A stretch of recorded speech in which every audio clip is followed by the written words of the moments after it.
નથી માનવા ભગવાનને ખબર જોવો લઈ આવો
આપણે છપ્પન ભોગની જે પ્રસાદ આવ્યા હોય એ સામેના વિભાગમાં આપણે આપણા ભૂદેવ શ્રીઓ છે ત્યાં આપી દો અને ભોગમાં 101 રૂપિયો વેજાણભાઈ લક્ષ્મણભાઈ કરમુર તરફથી ભગવાનના ભોગમાં ધરેલો છે.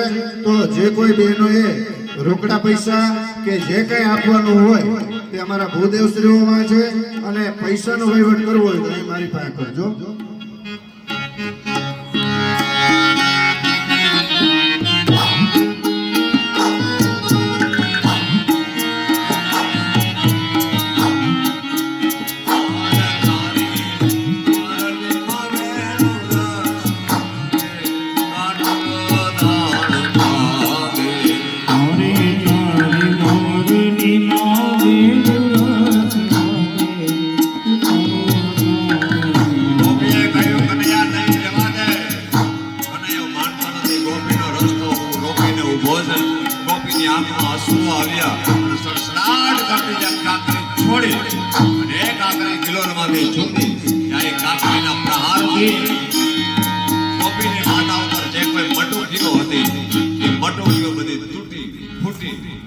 ગોપીની ઉપર દૂધ દહીં માખણ મિશ્રી બધું ગોપીને નવડાવી દીધી, અભિષેક કરી દીધો એનો.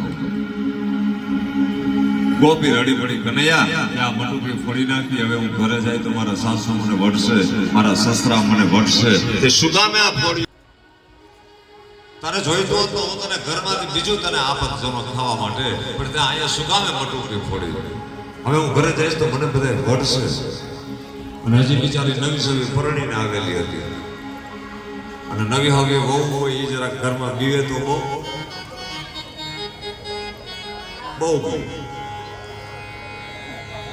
પછી 2-5 વર્ષ જાય પછીની વાત જુદી છે.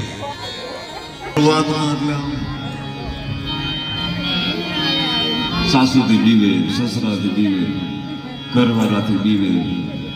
5 વર્ષ જાય પછી એ જ ઘરવાળો હામેણી લઈને હંજવારી કાઢતો.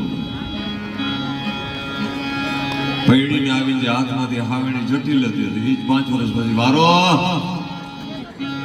આખો દી ચાની રકાબી ચૂઈને રાખો છો ભલે. એટલે આ બીક બહુ. અને એમાં નવી હવે પરણીને આવેલી બહુ હોય ને એ હામોદી બહુ, સસરાની બહુ બીક ન હોય. હાહુ એટલે અમુક કવિએ બહુ સુંદર વાત કરી છે. 2 વસ્તુ સરખી છે, એક સાસુ અને એક ચોમાસુ. આ સાસુ ને ચોમાસુ બે સરખા. અતિ બહુ ગરમી પડે અને ચોમાસાની ઋતુની અંદર ક્યારે વરસાદ પડે ને કાંઈ નક્કી. આવો ધમધમતો તડકો હોય અને એમાં ઓચિંતા ઝાપટું આવવું હોય તો આવી જાય. એટલે વરસાદનો ચોમાસાનો કોઈ ભરોસો નહીં. અને સાસુને મન પડે અને જો ઝાપટું નાખવું હોય ઘરમાં, ગમે તે વાદળું વરસે અને તે હારે ઘડીક વાર ઓટે વ્યા જાય. પછી હારે હવે એ તપેલી તપી ગઈ છે, હવે કાઢી નહીં થાય. ઘડીક વાર બહુ ને કહેતા જાય, બેટા જરાક બહુ થાય તો જરાક છાંટણા નાખી દેજો તપેલી ઉપર.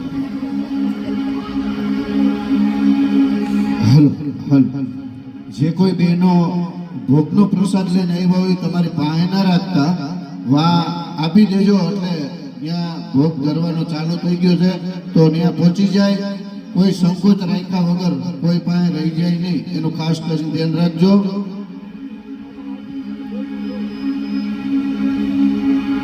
આજે ગોપે રડી પડી છે.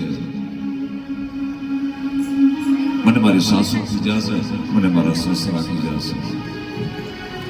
અને આમે તમે જુઓ ને તો આપણા સંસારની અંદર, આપણા જીવનની અંદર સાસુ છે ને, સાસુ એ પીએસઆઈ છે. સાસુ પીએસઆઈ છે અને નણંદ છે ને, આમ આવ્યા હોય તો માફ કરજો,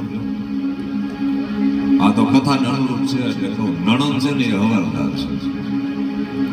આખા ગામની અંદર કાંઈ પણ ઘટના ઘટે તો એનો સમાચાર પીએસઆઈ ને કોણ આપે? તો કે હવાલદાર. એટલે ભાભી શું કરે છે, પીએ છે અને ભાભીની આમ ચાપતી નજર નણંદ મારા, અને પછી પીએસઆઈ જ્યાં ખાટલા ઉપર બેઠા હોય ને, બેઠા બેઠા બજર મોઢામાં ભરી ત્યાં છે કે વાહ, આજ તો ભાભી એકલા એકલા ડેગડામાં દૂધ પીતા હતા. લે હવે બિચારીને એસિડિટી થઈ હોય, વાટકો ભરીને પી લીધું. તારું એમાં થયું હું, દૂધ આખું તપેલું બપોરે પી ગઈ. ભાભી તો જો હજી આવ્યા ભેગા ખરાબ નહીં છે. એટલે અને પછી વાદળું વરસે છે.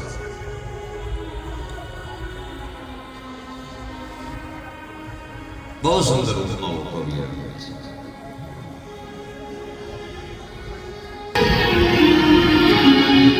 કનૈયા, હવે ઘરે જઈશ તો મારા સસરા મને વળશે.